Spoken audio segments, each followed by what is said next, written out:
All right. Hey, folks, and welcome to the live stream of our Being Eight Queer Book Club presentation. Everyone who's in the room here, let's give a round of applause to our author.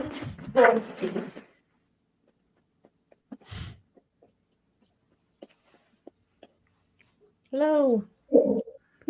Hello. So we have three of the contributors to the Queer Book Club this month, Being Eight, are here with us today. Cody Daigle-Orion, who wrote the intro.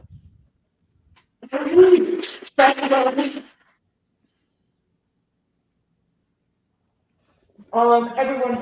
see you. Laura, that is completely accurate. Everyone can see the chat right now. I can get rid of that, but I'm assuming that that's okay. Totally fine. Yeah, that's fine. All right. So, so Cody wrote the intro, and Rosie and Roanna wrote two of the stories.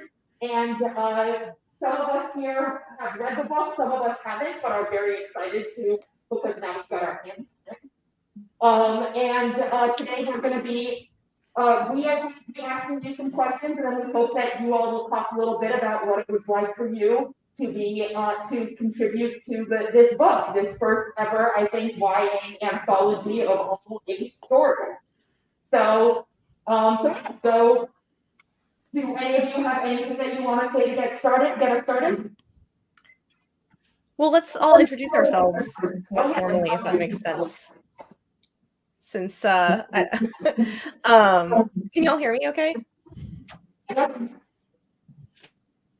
Yeah. Yes? Yeah. Okay, great. Yeah, I gotcha. Well, I think it'd be great if we all wanted to introduce ourselves. I can kick us off. Sure. I'm Rosie Thor. I'm one of the contributors to the anthology. I wrote the story Well Suited, which is about a young girl whose family gets elevated to the status of knighthood. And she hates that. She's ace. She doesn't want to deal with coming out at a coming out ball. And so her best friend, who is a non-binary wizard, enchants a suit of armor to be her escort to the ball so she doesn't have to ask a human being. And it goes terribly wrong, and I had a lot of fun. I also wrote books, Tarnished Are the Stars and Fire Becomes Her. And yeah, I'm super excited to be here and chat with you all. Thanks so much, Rosie. Yay. I can go. So, hello everyone. I am Roanna Silver. I'm one of the contributors here. I wrote the story The Third Star, which is about three teens in a polyamorous relationship stuck in a space escape pod after their space station home has been destroyed by a horrible monster, or so they think. And it's about failure to communicate, putting together their damaged relationship, and all the while searching down this monster for what they think is revenge. And it's what makes a monster, who decides what a monster is. Oh, I wrote the books Chameleon Moon and Steak Sauce, featuring queer superheroes and vampires respectively. I was just super honored to be invited to participate in this, and I'm incredibly honored to be here right now. This is my first live event ever, and I'm so happy that I'm here with you right now. Thank you. And I am Cody Daigle-Orions. In other parts of the internet, I'm known as Ace Dad Advice, and I wrote the introduction to Being Ace. I should have had my book. I have other people's books behind me, but not my own. I have another book. It's called I Am Ace: Advice on Living Your Best Asexual Life. It is a YA nonfiction book that is aimed to be a resource to young folks and really anybody who's new to asexuality.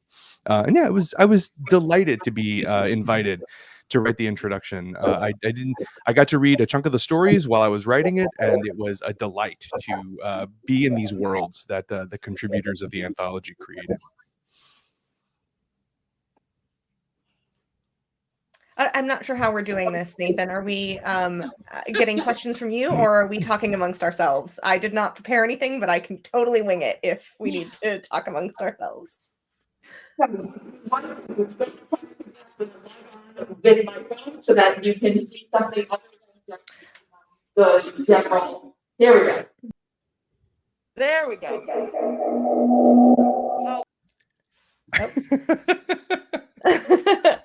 Technology. Yes.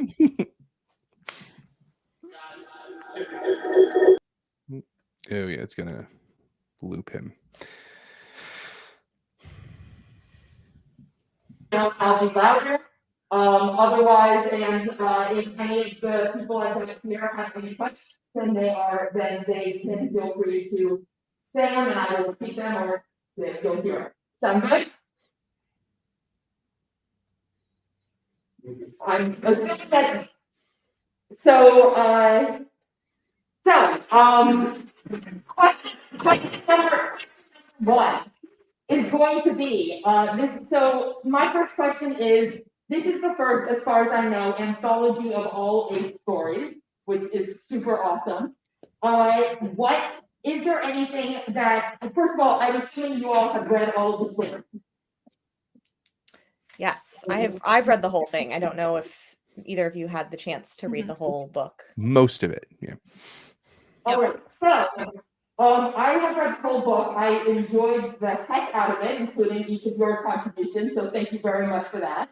And I'm wondering whether in reading it, there was anything that you saw that you were really excited about because you haven't seen it before, or whether, and then conversely, whether there was anything that you wish you could have seen. I'll say I was very excited at the just breadth of different genres that were represented in the anthology. I write mostly speculative science fiction and fantasy, and so that's what I tend to read. And I was so excited to see so many stories in the anthology to take different genres and run with them. I'm a huge sci-fi fan. And in young adult, sci-fi is like actually a little bit rare these days. We don't get a lot of it. And so my favorite stories in the anthology all happen to be the sci-fi stories. I love Roanna's, and I also really love Akemi Dawn Bowman's story, which is about a girl who is basically, she's agoraphobic. She's living on a space station, and her little robot buddy malfunctions, and she needs to be able to leave the space station in order to get the parts to fix him. And she is talked through that process by a super helpful support desk person. And I just thought it was really lovely to see that kind of like virtual relationship take form and be so important to someone. I think for a lot of people, especially over the last few years, during pandemic times, online relationships and people that we can't see in person have become really important. So I really loved that. And anything that I would have really liked to see in like a future anthology, I would love to see just more types of asexual relationships and asexual existence represented. I think that, you know, for being the first YA trad pub ace anthology, I think we did a pretty good job of having a bunch of different types of asexuality represented, but there's definitely gaps there that I'd like to see filled. I'd love to see more gender diversity. I'd love to see more intersectionality with other identities represented, and just more, really, I think is the answer.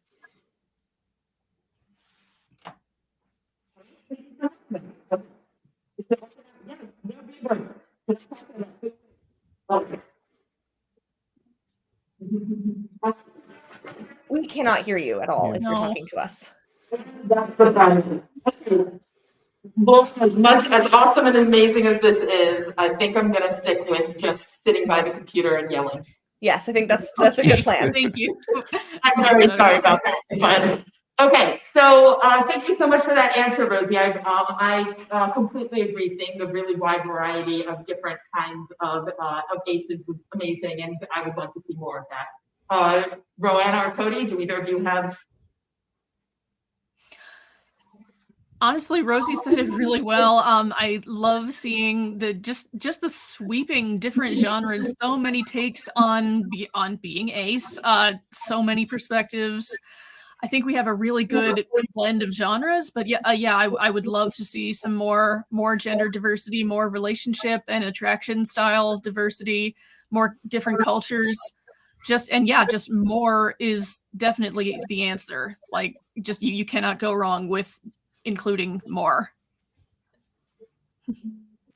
Yeah, and I would have more cis male ace writers would be great. Like Definitely. I was the one until I came out as non-binary, so I kind of like messed up the vibe. Yeah, I was gonna say I think the introduction sure had an expiration date on it. Oh yeah, but like certainly that's.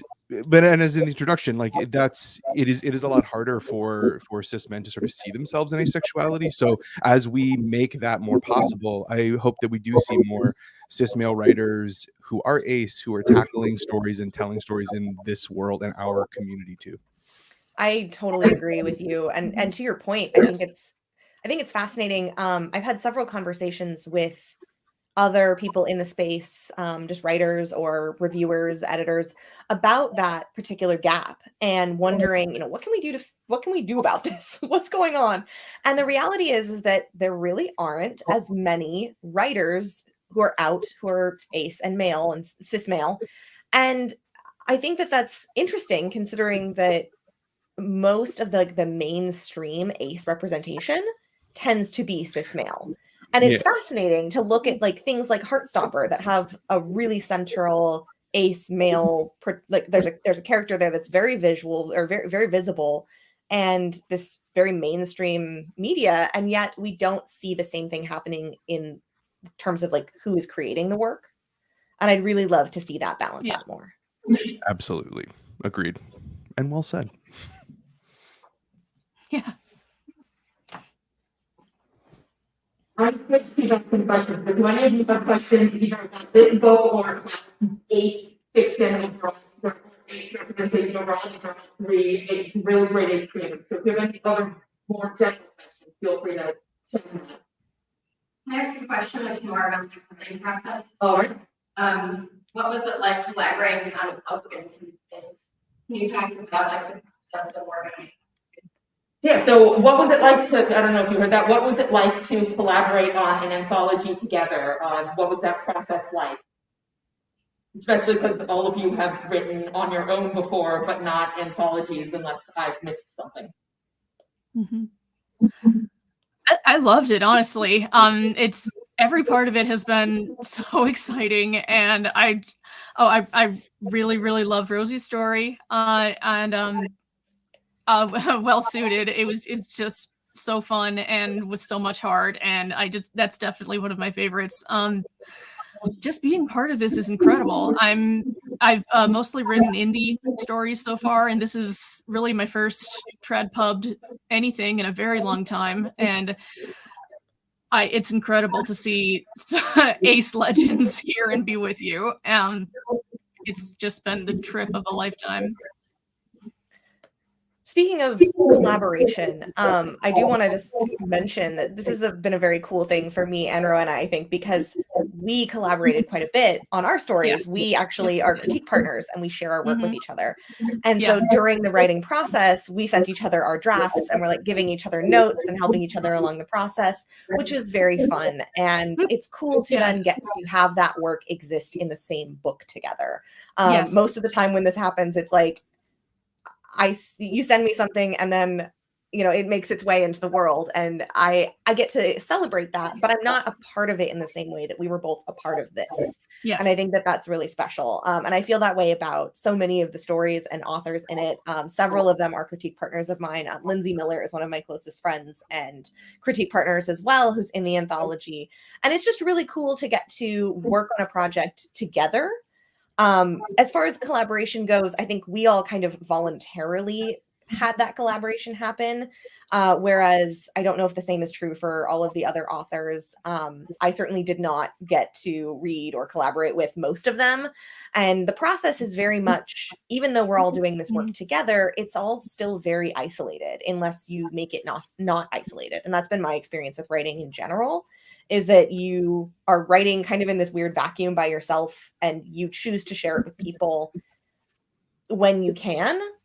And then it goes into the world and you have to hope that it lands. And in this case, I think I didn't read most of the stories until they were we were in those final pages and double checking for typos.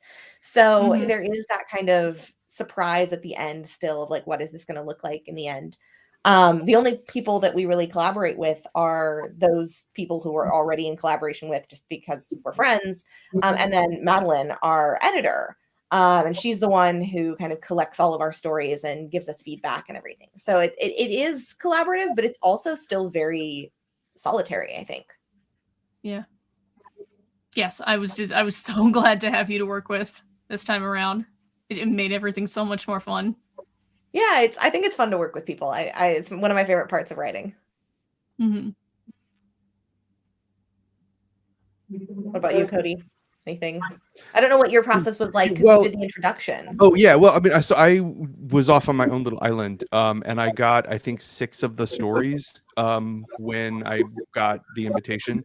So I was able to write the introduction with some of the voices and some of the worlds that were going to be part of the book, and yeah, I was able to sort of like write in conversation with the stories that I did get, so that I could try to frame them in a way that made an accessible entry point for the person picking up the book. That makes sense. That's really cool. I didn't know that you were given them ahead of time. Yeah, That's awesome. I wish I had gotten all of them, but I think Yeah. they were still kind of like, a lot of them were in some sort of other process, Yeah. but I got like 6 of them.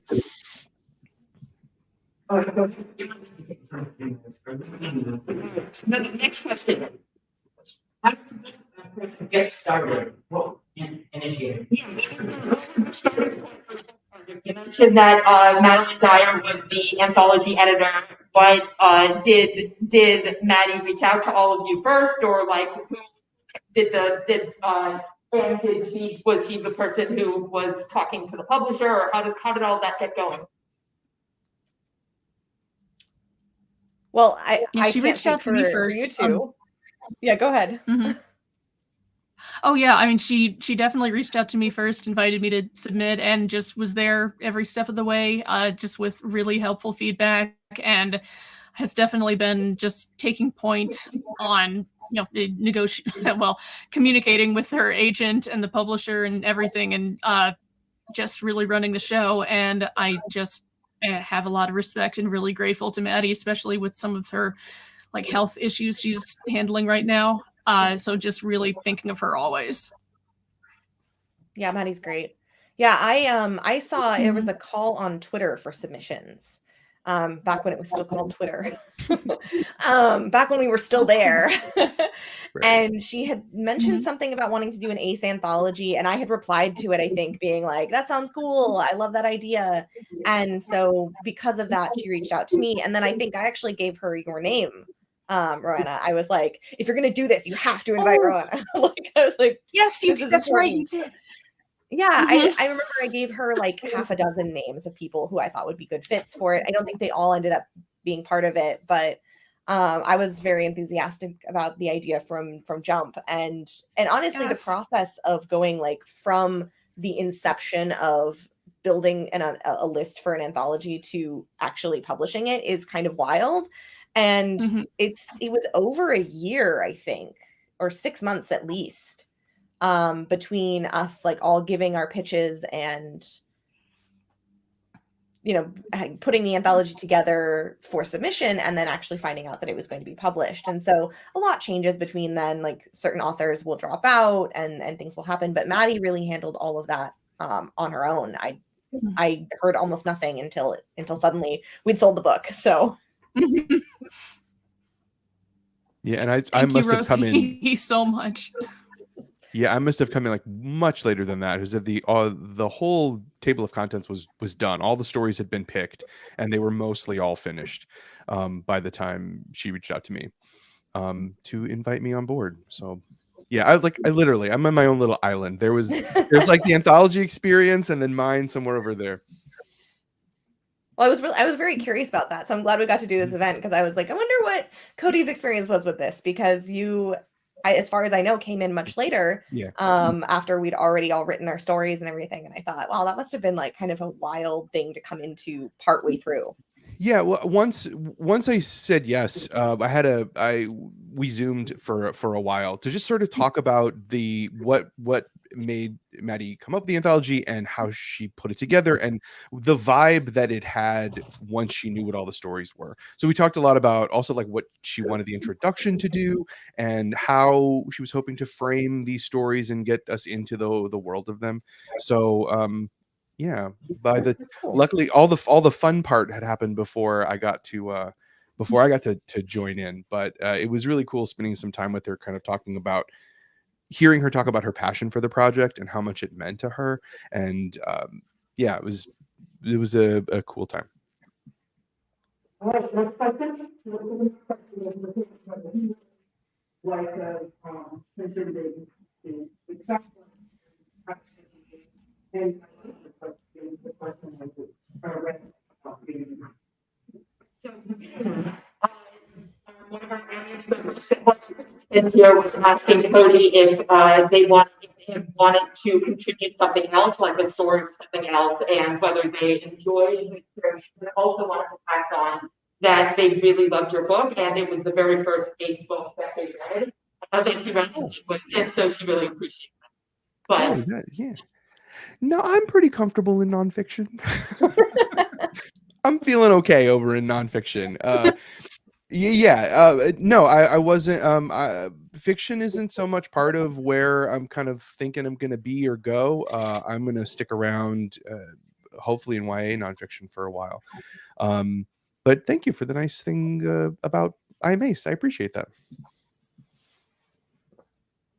So I have the next question, and that segues pretty nicely. This is a YA anthology. As far as I know, I don't think anyone in this room qualifies as YA.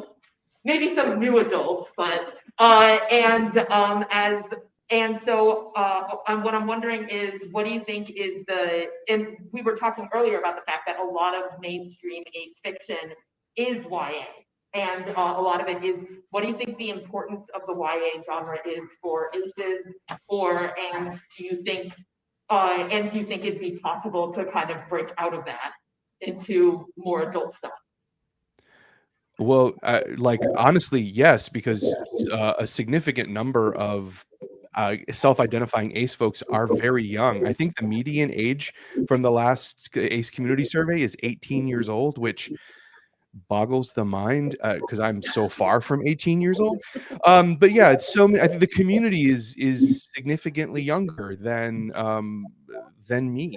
So I think it makes a lot of sense that a lot of the big ACE or the majority of ACE things are coming out are hitting that audience because like that's who they are right now. But yes, I hope there is certainly a market for more adult ACE nonfiction like ACE and Refusing Compulsory Sexuality, and also like I want to read ACE horror and I want to read more ACE like fantasy for adults. Yeah, like more of that, please. Well, it's definitely happening. I know that there's quite a few books coming out from ACE authors in the adult space soon. One that comes to mind is I think it's called Someone You Can Build a Nest In, and it's a adult horror fantasy about oh god, I'm gonna pitch it wrong.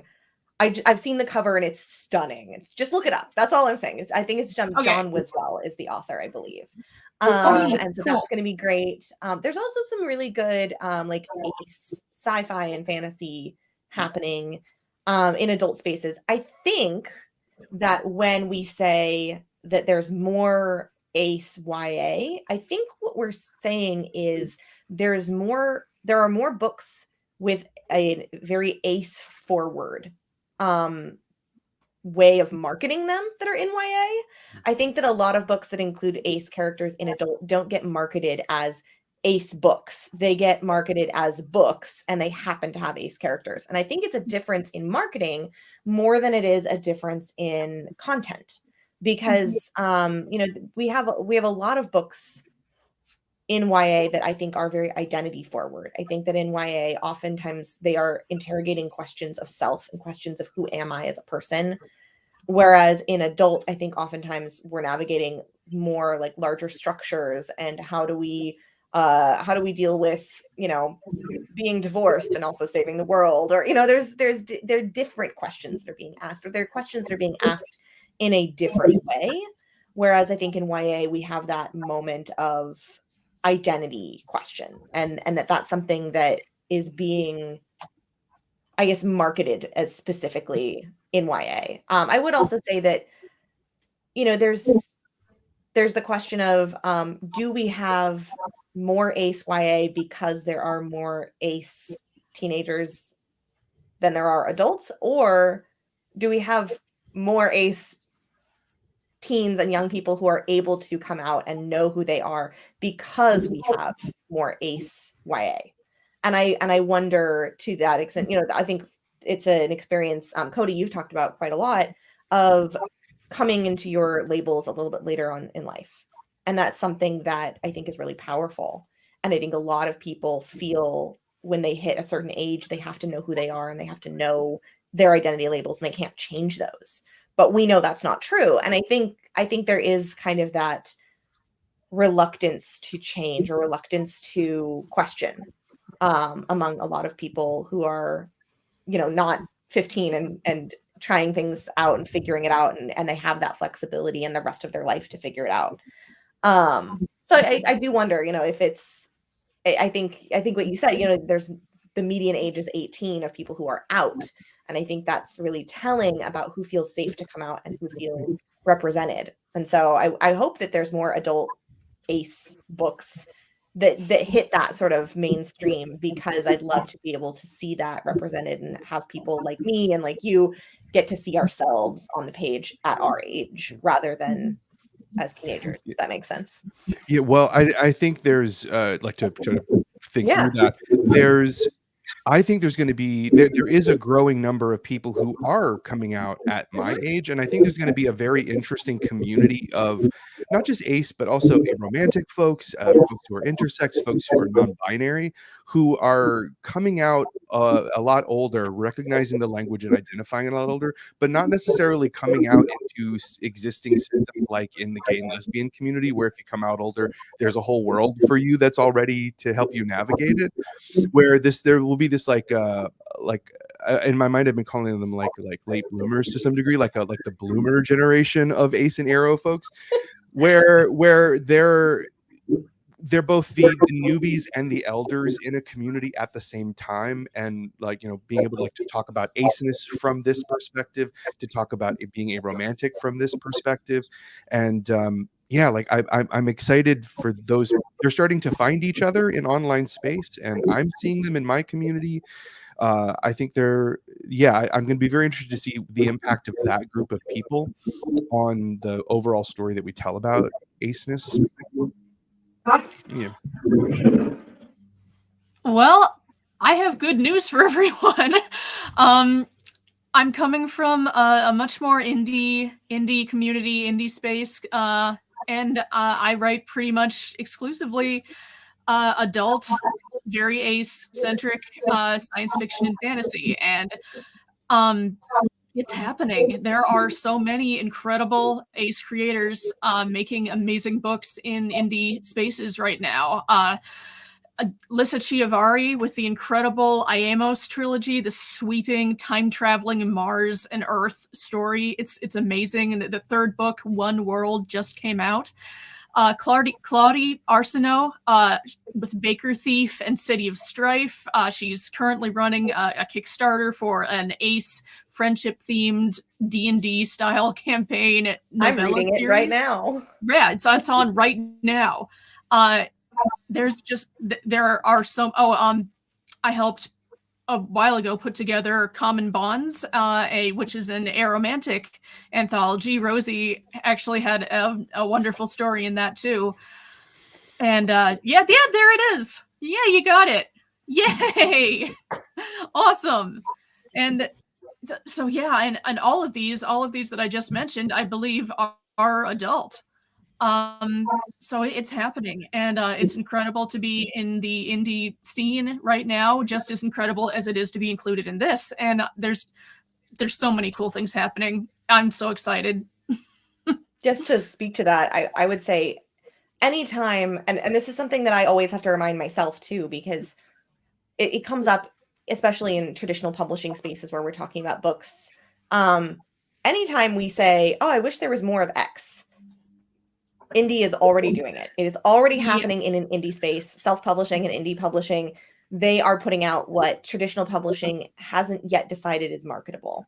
So if any of you are interested in something that you feel like isn't really represented in the like traditional publishing space, I highly recommend checking out the Ace database. Yes. Which rhymes, and I'm just realizing as I say it out loud.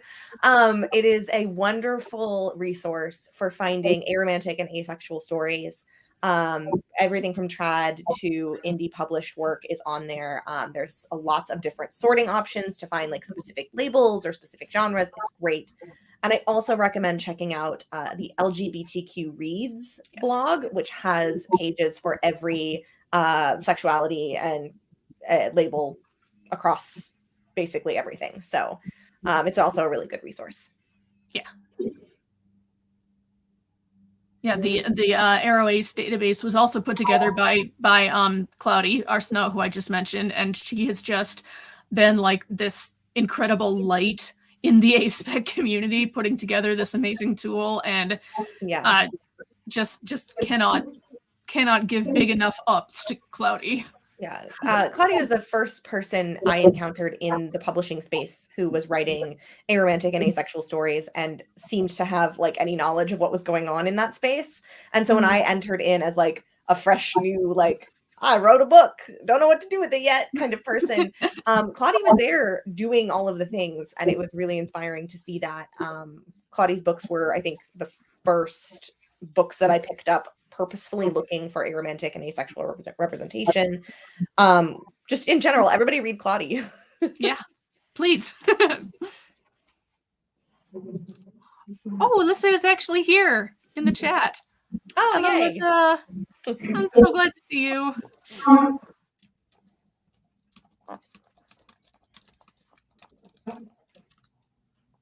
So another question is, we've been talking a lot about much more speculative fiction, so science fiction, fantasy, potentially horror, or upcoming horror. That's what I was looking for.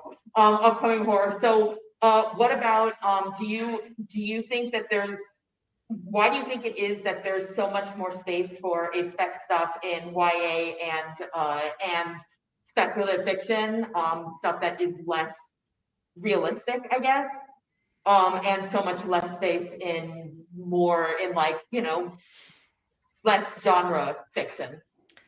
I actually disagree with the premise of the question, which I try not to do on events, but I think it's interesting to examine like what our perspective is of what's being published and why that's what's visible to us. But I would actually say that in the young adult space, specifically contemporary fiction that features asexual characters is receiving a lot more visibility and a lot more, for lack of a better term, marketing. So, for example, Loveless by Alice Ousman, the Heartstopper series, these are all very, very visible. And I think that for a lot of people, Loveless is the first book that they've ever encountered with an asexual protagonist. We're also seeing some other contemporary work from like Dear Wendy by Anne Zhao is coming out next year. That's another contemporary. We have Tash Hart's Tolstoy. There's a lot of really great contemporary stuff out there. I'm not sure. Sorry, I should have clarified. Yeah. What I meant was in adult spaces. You don't. Oh, in adult spaces. Gotcha. Yeah. I'm so sorry. I should have clarified. That makes a lot more sense. I was like, in YA, we have a lot. I don't know. I meant in adult spaces. I do have an answer for that. But if Cody and Roanna, if you want to chime in, I'm happy to let you say some things first. Oh, well, I mean, I said my part, how, yeah. Well, really, I can only speak to the indie scene, but everything I just mentioned is adult and is genre of some kind, science fiction or fantasy. I handing that off to you, I guess. Yeah, we do see, as far as contemporary fiction goes, I do think we see a fair bit of it in adult. I think it is often overlooked, I would say, because I think there's a current trend, and I'm not, this is not meant to dunk on it in any way whatsoever, but there is a current trend of spicy books. People are interested in books with spice. They would like their books to have a little bit of sexual content. And I think that there is honestly a misconception that asexual characters and spicy books cannot coexist. I think that there's a misunderstanding of asexuality as a series of actions rather than a specific feeling that is or is not there. And so I do think that we often don't see ace characters in adult contemporary fiction, because contemporary fiction in adult spaces tends to be either spicy romance type stuff or like mystery and thriller. And we do have some contemporary ace books. The Romantic Agenda by Claire Kahn comes to mind. That came out, I think, last year. And it is an adult romance book with an asexual protagonist. And then we also see a fair bit of ace spec work in the contemporary space, I think, in indie publishing in romance. I'm thinking of Learning Curves, I think, is a book. Yeah. Yep. Okay. Thank you. I'm trying to remember titles off the top of my head, but there's definitely some romance in the indie space that has asexual or demisexual characters as well. And so I guess I think it comes from a place of a misconception about what asexual stories can look like. Yeah, Learning Curves, I just looked up, is by Kaylee Simkis, because the name was escaping me. So yes, check out Learning Curves. I just got a message from Maddie Dyer, who was the originator, and we've mentioned a few times already, is the editor and originator of this anthology, and gave me a message for that she wanted me to read out, if you don't mind. The idea of creating an anthology such as Being Ace came to me a couple of years ago. I'd just written an early draft of my story, Nylon Bed Socks, for one of my MFA modules, and it was one of the first pieces that I'd written in verse. I found the form really freeing, and there was something about the story that I just couldn't let go of. I knew I wanted to publish it somehow.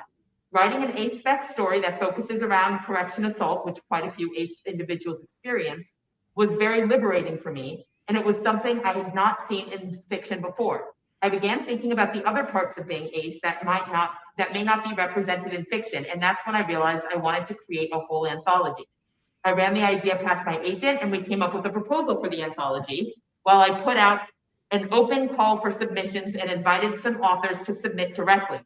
My vision was for a multi-genre ace spec anthology from ace spec authors that showcases some of the different ways you can be ace, and I think Being Ace does this well. So I wanted to read that out because we were talking about where the idea for the anthology came from, and as Maddie was the originator, I wanted to share that. So based on that, I'm wondering. Maddie specifically mentioned thinking about the other parts of being ace that may not be represented in fiction. So what parts of being ace do you think should have more representation in fiction?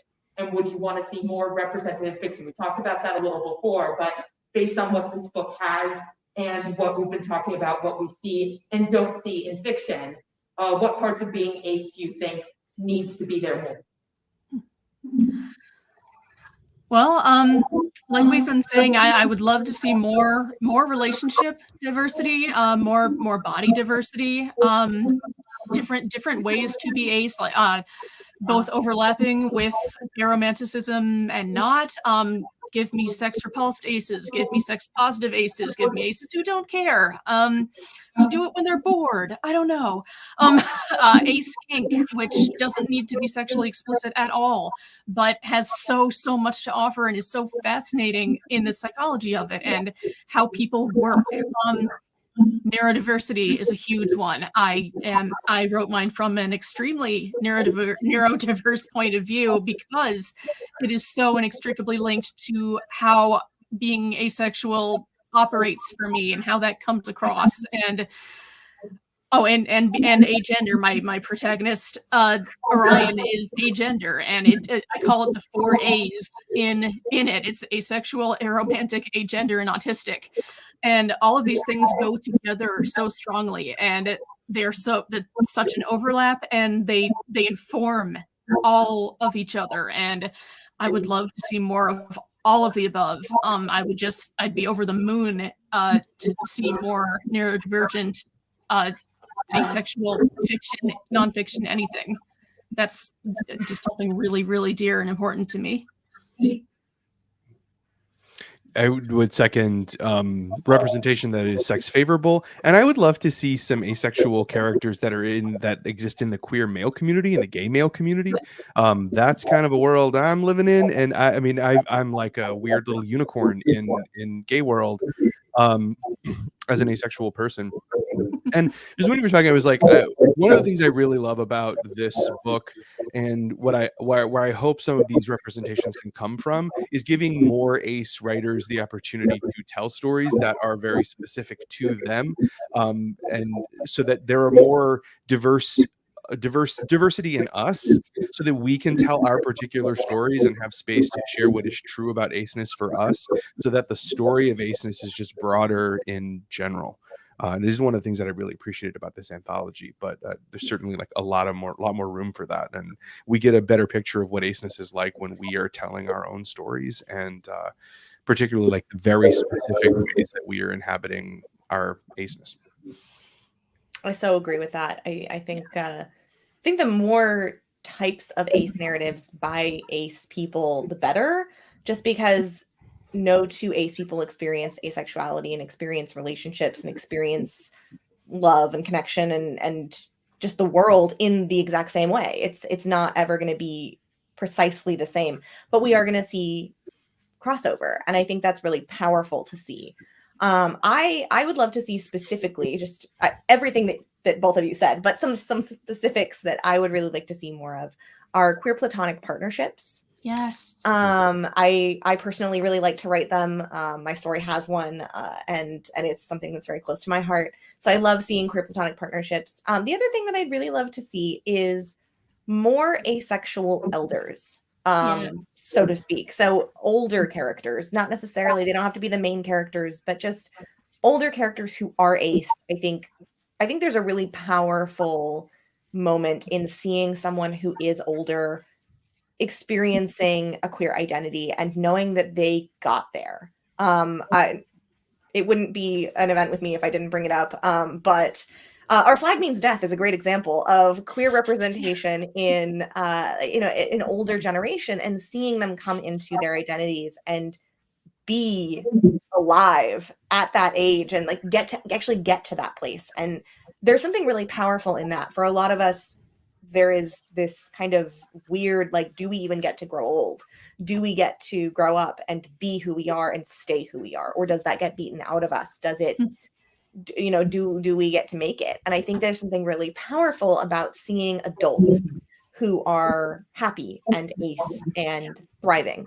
And that's something that, I'm in my 30s and I'm an adult and ace and thriving, but it's something I think really powerful to see in fiction as well, as to depict that and show the many ways in which that can manifest in a more settled life. And I think there's something really cool about that. So I'd like to see more of that too. Absolutely. And just that is one reason that I love and write adult queer fiction, primarily, not because I don't adore YA, and YA is so important and it's doing so many amazing inclusive things, but like, I think it's important to show, especially teens, that life doesn't end at 20, doesn't end at 30, 40, 50. No, we are still here. The world still has amazing things to offer. You still have amazing things to offer the world in your queer existence, whatever that is. So stick around, please. Yeah. I think it's a really powerful statement. So It also it also allows people who are older, especially in the ace and arrow communities, to recognize themselves. Yes. Like, I mean, ace dad advice exists because of that very fact of like seeing someone who isn't old be ace and be okay. But it is also that the work that I've done, even though it's aimed at young people, has really helped tons of people who are my age and older recognize them. I get like messages all the time from people who are in their 50s and 60s saying, oh, so I recognize that I can be that too because you kind of look like me. Mhm. And that is that's very useful. For what it's worth, I mean, let's all hype up Ace Dad Advice because you have an amazing platform there where you're putting out content that no, it really is. I get sent your videos by my friends and people who barely know me, and they send them to me, and I go, yeah, that's Cody. I know Cody. We were in an anthology together. Sorry about that. No, Thank it's you, really thank you. lovely, and I get it from people who are ace, and I get it from people who aren't, and I get it from people who weren't, and then realize that maybe they are. And it's really powerful to see that, for them to send me something Yeah. of yours and say, wow, this really resonated with me. And for me to be able to say, yeah, right. Cody's really cool. You should watch some of their other videos. Maybe they'll resonate too. It's this really cool resource that shows them, I think, so many different things. You answer so many questions that people don't even know to ask. And I think there's something really cool about that, and the accessibility of it. Not everyone is going to feel brave enough to pick up an entire anthology about asexuality from Barnes and Noble or from their local bookstore, but they might be brave enough to watch a 3-minute video on TikTok. And I think that that's really powerful. So Well, thank you. That means a ton to me because I really love your work, and that makes me really oh, happy. it's Yeah, wholesome. We're having a wholesome moment. I love it. No, thank you. That really that makes me feel really good. Thank you. All right, so next question. I'm actually a 60-year-old who considers myself lesbian up until still consider myself lesbian, but did not consider myself ace until about 6 months ago. And you definitely helped me come out as ace and understand better. And your video, especially your videos, then I wrote the book, then I was making stuff, and on my this book. So I'm elder, 6 years old. I don't know if you heard any of that. Did you get? So we have someone. So we have someone in our audience today who is the person who mentioned to Cody that yours was the first ace book that they read, and they said that she's 60 and is and who just discovered asexuality through you and is incredibly grateful Really to it. cool. And it really was consider myself a lesbian. and yeah. I really related to you. Yeah, and she said specifically because she considered herself a lesbian and still does, and that particularly being from the queer community, a different part of the queer community, and then coming to asexuality was really relatable and really helpful. So thank you. Oh, that's I wasn't expecting to have this experience tonight. I thought I was going to be quiet mostly. Thank you. Thank you. That means a lot to me. You can't go anywhere without getting that experience. We love to see it. Thank you. That is very meaningful. My question relates to, and I think we've actually kind of been transitioning into it, but obviously there's an incredible importance for queer stories and queer spaces, but I'm also interested in like the influence of queer stories in non-queer spaces, and just like, is this book getting out there? What are reactions you're hearing from people who maybe are not queer or are friends of people who are, that kind of aspect? So the question is, we've mostly been talking about queer stories in queer spaces, and specifically ace stories in ace spaces. But the impact of queer stories outside of queer spaces is also incredibly important. And so we're wondering whether what you've heard about people's reactions to this book, who may not be in queer spaces or may just know people who are queer or whatever else, and whether you think that this book is impacting them or making a difference. Yeah. Or any of your work, whether it's this book or any of your other work, what you hear about it making an impact in non-queer spaces. Well, I've had the experience several times of people who thought they were in the straight arena and then read something of mine and then realized they were not. I've hatched a couple eggs, I guess. But I love it when people will walk away with a new set of pronouns. That's happened several times, usually with neo-pronouns. I write with them a lot, and which are extremely valid. That's kind of a cause for me. But I love it when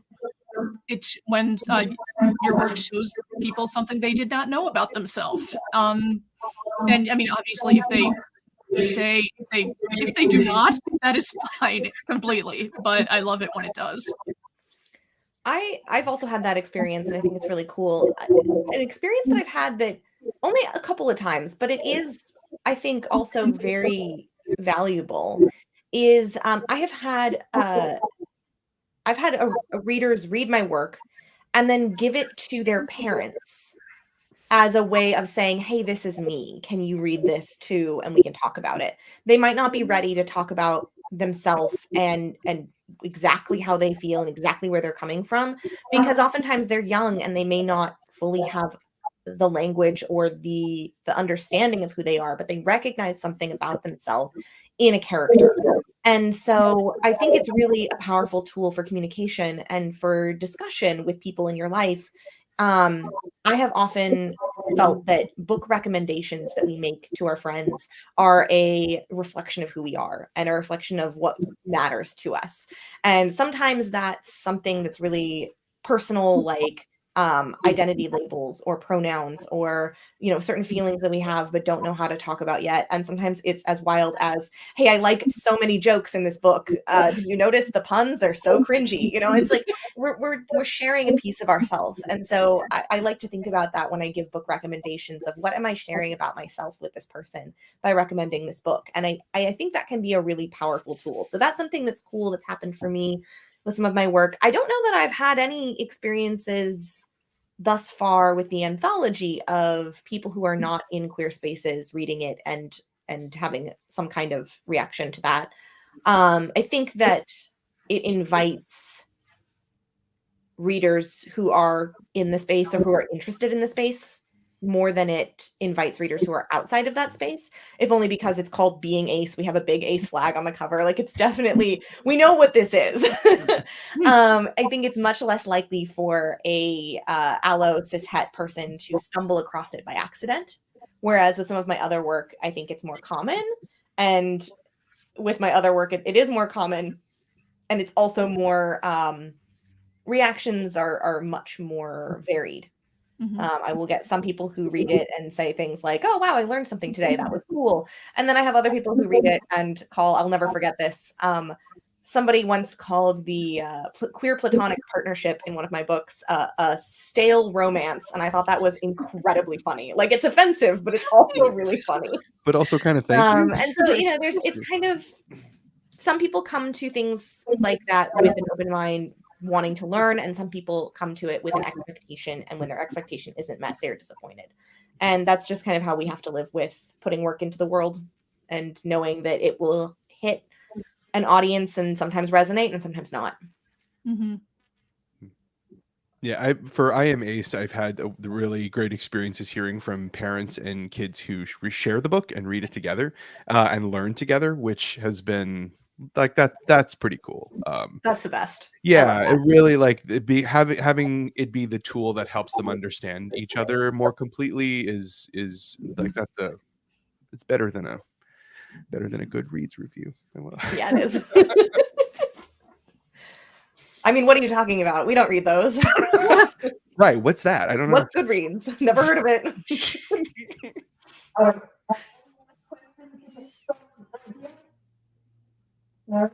Anything else that you want to say before we sign out? Why don't we all tell people where to find us and maybe give a book recommendation? Does that sound good? Yeah, absolutely. Okay, cool. Well, I'm Rosie Thor. You can find me online at rosiethor.com or on social media at Rosie Thor. And I will give a book recommendation of The Reckless Kind by Carly Heath, which is a historical fiction YA about a trio of teens who are basically dealing with I would say it's like a combination of the Scorpio races with like the horse racing and also like every queer theater department you've ever encountered. So Ace Dad Advice, any of the places on the internet you can find me at, and book recommendation. So nonfiction, because that's my land. I don't see it get mentioned as much as other ones, but Ace Voices by Eris Young is a really great piece of nonfiction that has come out recently, like kind of in the last year, that sort of includes a lot of interviews with Ace folks about Ace experience and the Ace community. And I think Eris is a lovely human. Cool. I'm Roanna Silver, and you can find me at roannasilver.com. Also, YouTube, various places. I'm Roanna Silver everywhere. Book recommendation, I really just have to talk up again Lissa Chiavari's Iamos trilogy. The third book, One World, just came out. It's incredible. I wrote a song for it. I loved it that much. Cloudy's here it is. It's called The Chronicles of Nerezia, which is on Kickstarter right now, which friendship-themed Ace run adventure series of novellas. I'm so excited for that, and just all the good things happening in Ace land right now. If I can do a shameless plug for 1 second, my book Chameleon Moon is getting an audiobook, which is coming out on Halloween, and that's been the best thing of my life so far. Thank you very much. That's details on my site. Done with the plug. Well, thank you very much for being here and for discussing this book as well as more general Ace stuff. And happy Ace Week to everyone watching and to everyone on screen. And thank you again. We're going to end the live stream now.